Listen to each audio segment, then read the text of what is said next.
তো প্রথমে আমি দুইটা কথা বলবো এখানে। আমি আসলে উপমা কোনো কিছু না বলি, একেবারে আমি ব্যাখ্যা না যাই।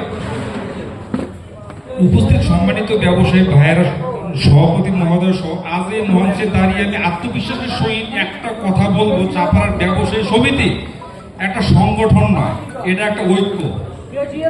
এটা একটা ঐক্য এবং এখানে একটা ঐক্যের প্রতীক। আমাদের এটা ন্যায্যতার কণ্ঠস্বর এবং আমাদের এটা ভবিষ্যতের ভিত্তি। এখানে আমি কয়েকটা পয়েন্ট লিখছি। সাইদ, ললিত দাদা এবং আমাদের জুয়েল আঙ্কেল আছে, ওনাদের বক্তব্যের প্রেক্ষিতে আমার দাবি সকল ব্যবসায়ী ব্যক্তিদেরকে, দোকানদারকে, আমি কিন্তু আজকে সন্ধ্যার পরে চাপাড়াটা একটা রাউন্ড দিয়ে দেখছি, অনেকে মন ক্ষুণ্ণ, আমাদেরকে ডাকে নাই, অনেকেই কথা আমাকে করছে। তো সেক্ষেত্রে আমি কমিটির মেম্বারদেরকে বলবো আপনারা সকল দোকানদারকে দাওয়াত দেবেন আর কি। দ্বিতীয় দাবি, আল্লাহ না করুক সাহেব ওর কথাতে কয়েকবার বলছে সমিতি যদি বিলুপ্ত হয়, আমি চাবো সমিতি কখনোই বিলুপ্ত যাতে না হয়, এটা আল্লাহ পাকের কাছে আমি দোয়া করি।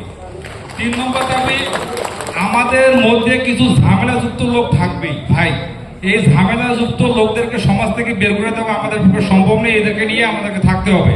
আমরা তাদেরকে একটু মেনটেন করেই চলবো ইনশাল্লাহ। 3 নম্বর কথা, আমাদের এদের ললিতদা একটু আগে বললো আগামী বছর দেখা হবে না। দাদা, আমি প্রত্যেক মাসে দেখা চাই আপনাদের, আসলে আগামী মাসে প্রত্যেক মাসে একটা করে মিটিং হওয়া দরকার আমাদের। তো তারপরে কেউ যাতে আমাদের এখানে অহংকার করে না বলি আমরা, আমি এই ব্যবসায়ী কল্যাণ সমিতির জন্মদাতা। প্লিজ, আমি অন্তত কমিটির মেম্বারদেরকে বলবো, আপনারা জন্মদাতা, আপনাদের মুখে কখনোই শুনতে চাই না। কারণ এটা কিন্তু আপনারা একা একাই পারবেন না, আমরা সবাই না থাকলে, আমরা এই 550-600 লোক না থাকলে আপনারা জন্ম কাকে দেবেন?